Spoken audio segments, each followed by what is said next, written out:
From VOA Learning English, this is the Education Report. Many secondary and university students have returned to classes or soon will. Some students worry about academic writing for school. Writing papers can be hard, even a little frightening. This is especially true if you are not writing in your first language. So, we have asked some writing experts in the United States for advice. Mary Ann Allison is a writing professor at Hofstra University in New York. She is also a poet and a writer. She says starting a paper is often the most difficult part of writing for school. Ms. Allison says students should choose to write about things that interest them a lot if they have a choice at all.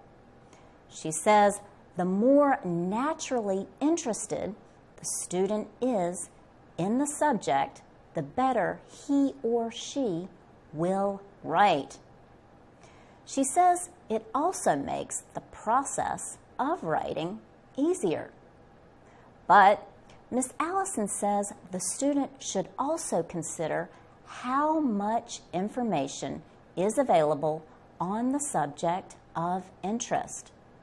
Ms. Allison says the next step in writing a paper is to produce a plan or outline of the paper. She says the writer should come up with several main points. Ms. Allison says she usually produces 5 to 10 points and then stops. Then Ms. Allison says the writer should sleep on it. In other words, do not think about it until the next day.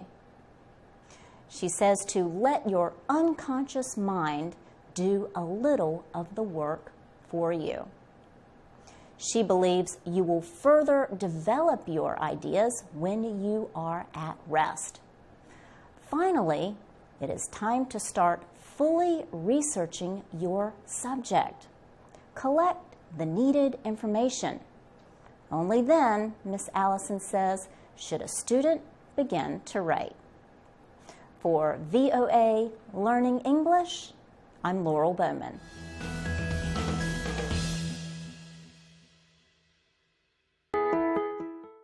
From VOA Learning English, this is the Agriculture Report. Some sugarcane farmers in Australia have been using a computer program to learn how to deal with climate change. The program also will teach them new farming methods and ways to protect the environment. The researchers developing the program work at the University of Southern Queensland. The program is called Second Life. It is a virtual world, one that only exists online. Educational videos show virtual farmers talking about how to reduce the amount of water they use. Jeff Dell is one of the Second Life developers. He says, Second Life can show farmers ways they can work their land which they might not have thought about on their own. The program tells the farmers about new technology that can increase the productivity of their crops. It also teaches farmers how to protect water resources, especially in areas that suffer from an extreme lack of water or drought. Farmer Stephen Calcagno liked the characters used in the videos. He said, "The fact that real people are not used in the videos helps him listen more closely to the information. But Mr. Calcagno says his young son accepted the online education program faster. He says the boy is excited about anything that uses a Sony PlayStation gaming system.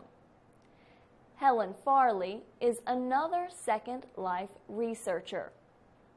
She says the team wants the program to appeal to sugarcane growers of any age.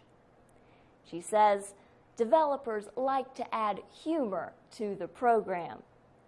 The researchers say an early version of the program has been so successful that they are now extending it to include 400 sugarcane growers in Australia. For VOA Learning English, I'm Carla Babb.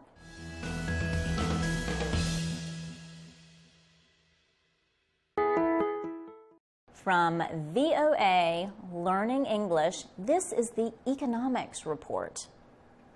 In May, anti-China protesters in Vietnam caused damage to at least 460 factories owned by foreigners.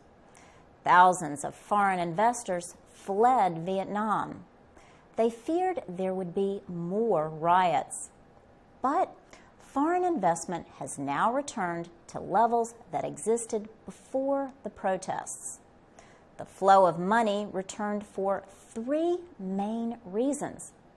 The government has promised to protect foreign investors. Also, the economy continues to grow. Finally, the cost of manufacturing remains low. Clothing, furniture, and electronics factories have begun operating again in Vietnam. 20 people died in the protests and hundreds were injured. The protesters were angry about China's placement of an oil industry structure in waters that Vietnam claims as its territory. Long-term tensions between the two countries worsened. China and Vietnam fought a border war in 1979. Foreign investment is 17% of Vietnam's economy and 66% of its exports. It provides half of Vietnam's tax income.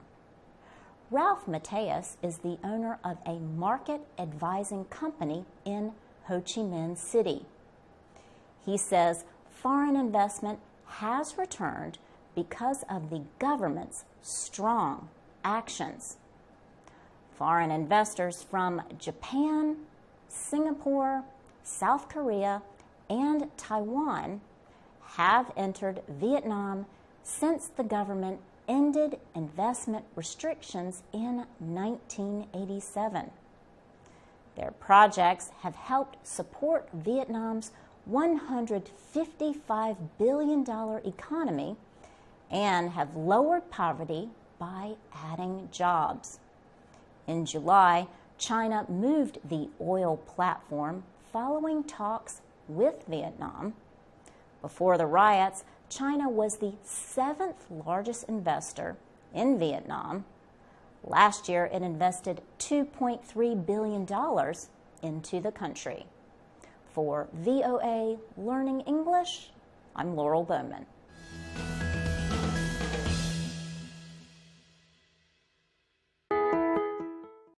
From VOA Learning English, this is the Education Report.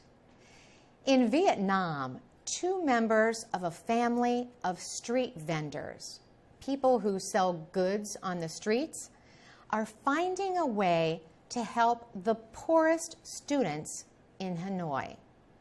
Phan Minh Giap and his brother are providing the students with mostly free English and Japanese lessons at a learning center they created. The men want to help people who would not usually have a chance to learn a foreign language. Some education experts in Vietnam say a second language skill may help college graduates get jobs. The country's economy has improved, but many graduates continue to have a hard time finding employment. Local media report 10% of university graduates do not have a job.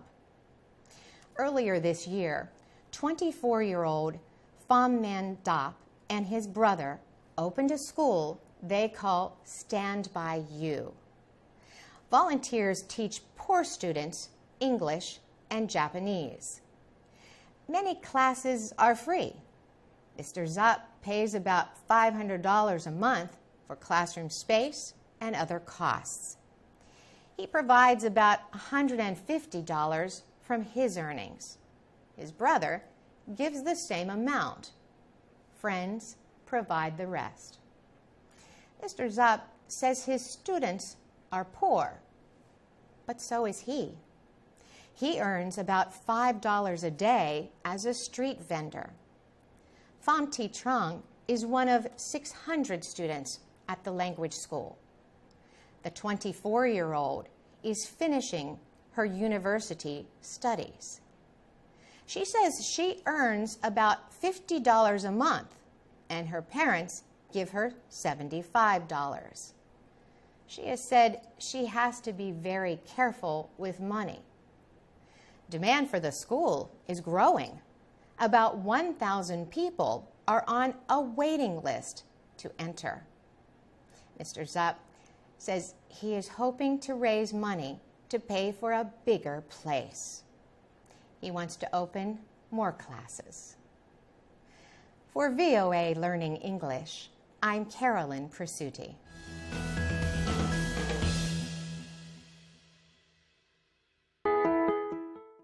From VOA Learning English, this is the Health Report. Is chocolate good for our health, or does it just taste good? Many experts warn that the sugar in chocolate is not good for us. But doctors say there are also healthful substances in chocolate, like antioxidants. Some experts say uncooked, pure chocolate may contain just the right balance. The biggest value in eating cocoa and dark chocolate may be their ability to lower blood pressure. This comes from the experience of cocoa butter melting in your mouth. That happy feeling may also add to chocolate's antidepressant qualities, says Kim Hoffman. Ms. Hoffman is a dietitian, a person who advises people about healthy eating. She says the phenethylamines in dark chocolate make us feel better. Phenethylamines are also naturally produced by the brain.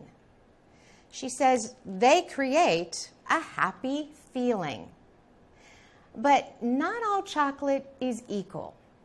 The process of producing chocolate affects its health benefits.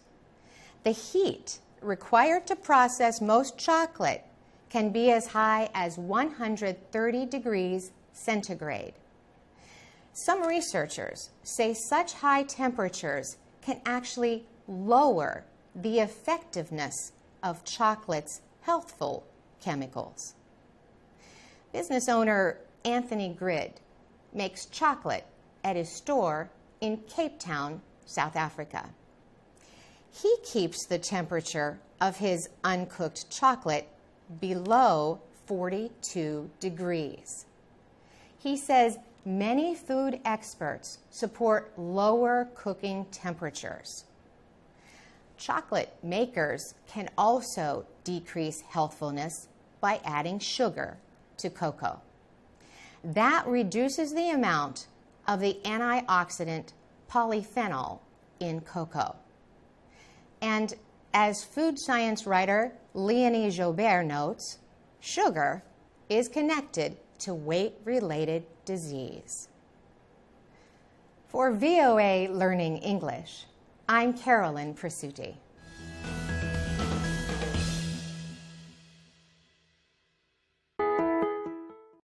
From VOA Learning English, this is the Technology Report. An insect with an extremely unusual ability to hear is the model for what may be the future of hearing aids. The insect, a fly, behaves like a parasite, an organism that lives on or in another organism called a host.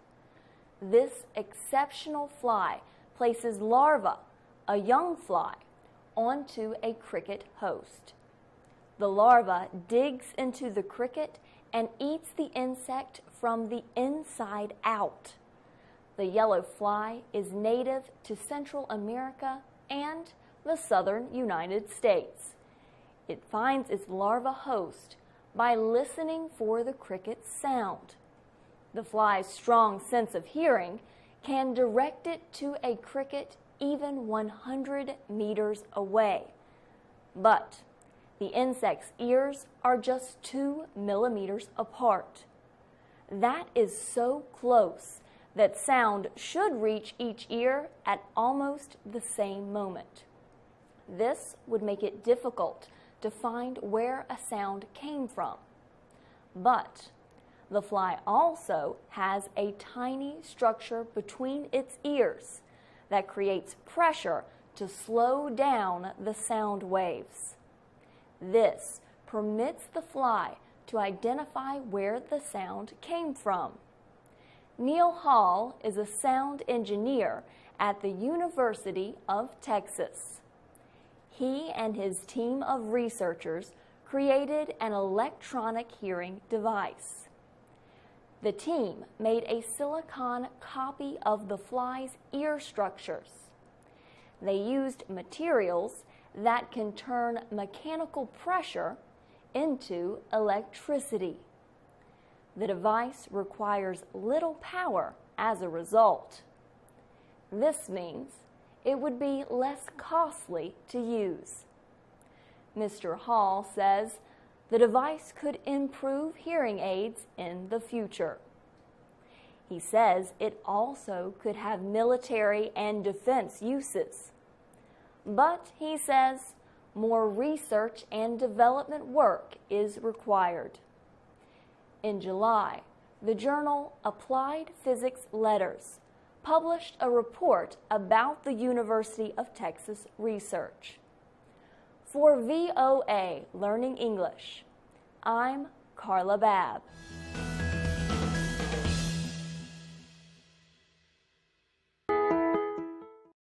From VOA Learning English, this is the Health Report. Have you heard of mindfulness meditation? Meditation, or deep breathing and quiet thinking, used to be found only at spiritual places and yoga centers. These days, mindfulness meditation can be found almost everywhere in the United States, from offices to schools, from prisons to the military.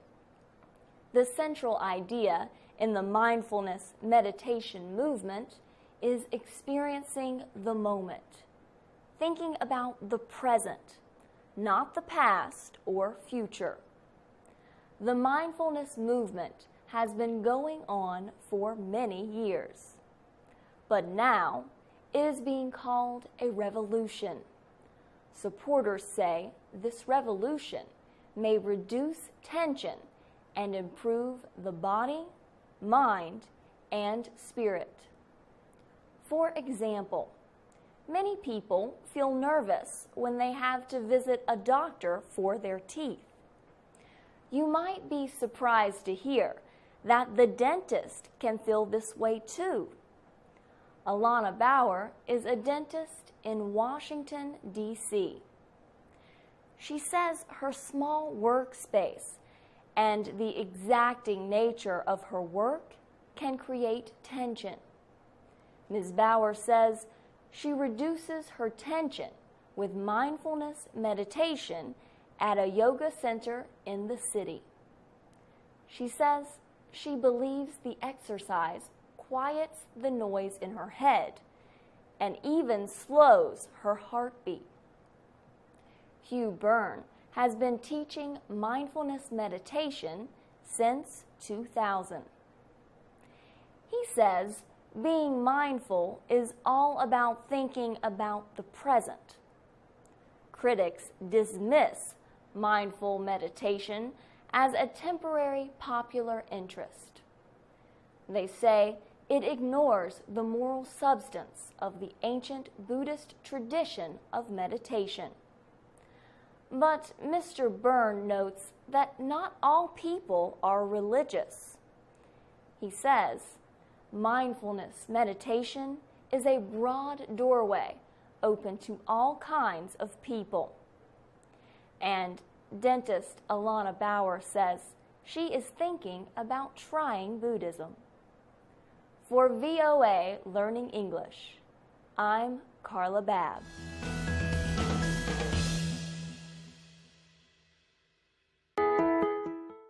From VOA Learning English, this is the Agriculture Report.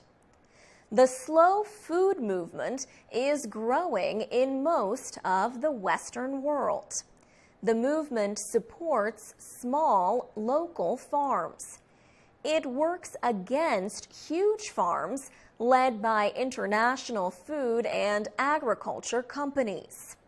But the slow food movement is not growing very quickly in Africa.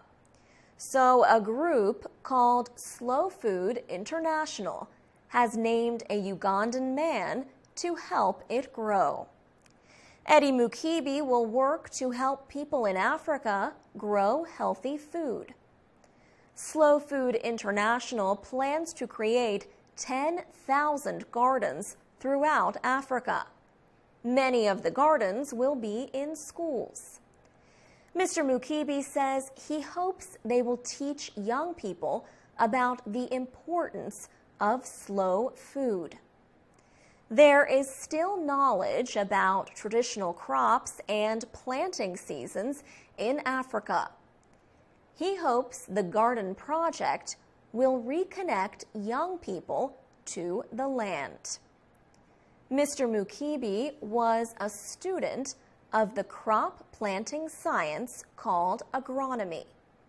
He discovered that crops being planted in Uganda were sometimes not right for the farming environment. He says he began to understand the importance local foods had to food security, but local foods were quickly disappearing. These traditional products, he says, are used to African conditions, including poor weather. Mr. Mukibi is trying to persuade political leaders and scientists to support the slow food movement. But he says it is hard. They support big industrial farms that can produce a lot of a single crop. But Mr. Mukibi argues that the problem in Africa is not a lack of food. It is that the food is not reaching enough people. He says people should be working to improve ways of sharing food resources. For VOA Learning English, I'm Alex Villarreal.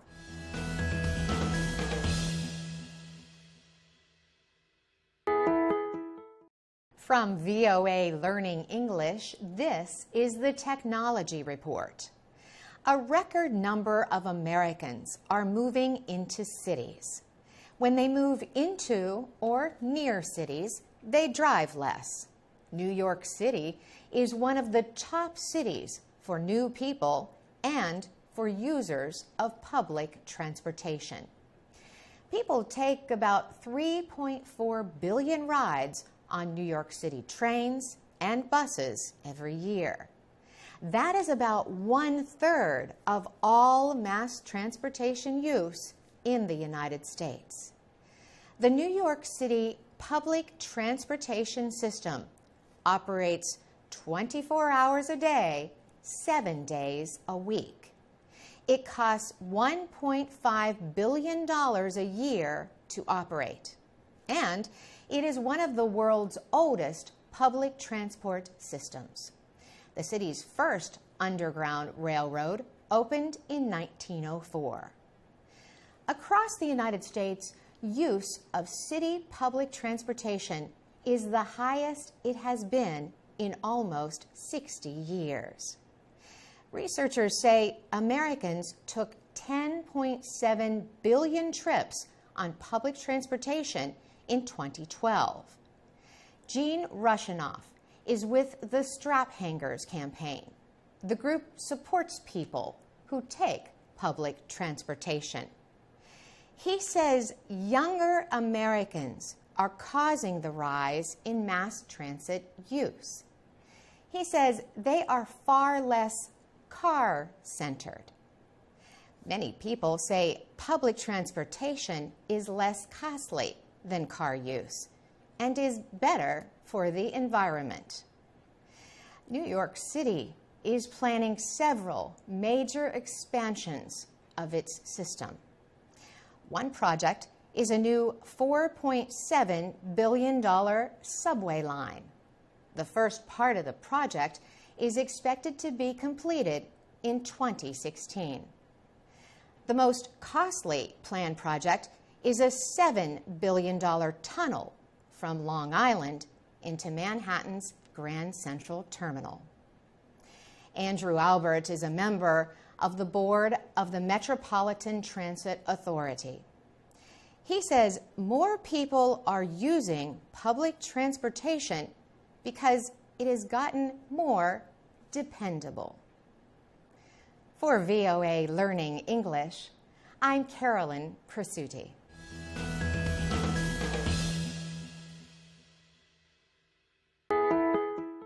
From VOA Learning English, this is the Health Report. Why do we need sleep? Do our brains turn off for the night? Scientists recently discovered that our brains may be just as busy at night as they are during the day.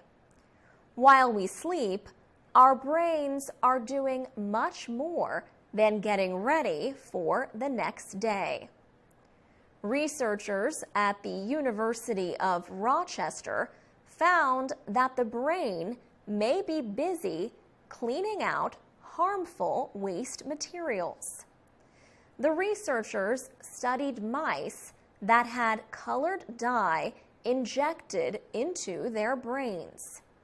They observed the brains of the mice as they slept and when they were awake. The researchers say they saw that the brains of sleeping mice were hard at work. Dr. Macon Nedergaard led the study. He says our brains perform two very different jobs. He says when we are awake, our brain is hard at work processing information about our surroundings. But at night, our brain works to remove all the waste that builds up during waking hours. The researchers say the waste material includes poisons or toxins responsible for brain disorders such as Alzheimer's disease. They also found that during sleep, the brain's cells shrink. This shrinking permits waste to be removed more effectively. The brain's cleaning system could only be studied with new imaging technologies. And test animals must be alive in order to see the brain process as it happens. Dr. Nedergaard says the next step is to look for the process in human brains. She says the results show just how important sleep is to health and fighting disease. The research may also lead to treatments that prevent or help fight neurological disorders. For VOA Learning English, I'm Alex Villarreal.